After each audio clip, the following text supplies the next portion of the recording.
Welcome to Penrose Learning, where we make understanding easy. In this video, I will explain how to cook chestnuts. Begin by choosing chestnuts that feel heavy and firm, indicating freshness. Carefully score an X into the flat side of each chestnut shell with a sharp knife. This prevents them from exploding and makes peeling easier.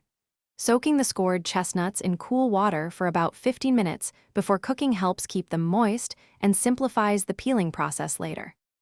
Roasting brings out a delicious nutty flavor, a true classic. Preheat your oven to a steady 400 degrees Fahrenheit before you begin. Arrange the scored chestnuts in a single layer on a sturdy baking sheet, ensuring they have enough space to cook evenly. Roast them for approximately 20 to 30 minutes.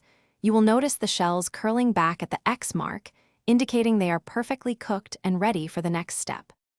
Boiling offers a different, often softer, texture that many enjoy. Place your prepared chestnuts in a medium pot, covering them completely with cold water. Bring the water to a rolling boil, then reduce the heat to a gentle simmer for about 15 to 20 minutes, or until they feel tender. Once cooked, drain the chestnuts and immediately peel them. The warmth helps the shell and inner skin come off much more easily.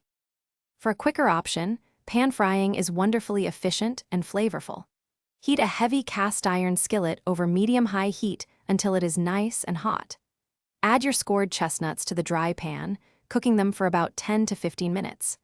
Remember to shake the pan frequently or stir them often to ensure all sides are evenly exposed to the heat, creating a beautiful char and tenderness. Thanks for watching. If this was helpful, leave a like and consider subscribing. See you next time.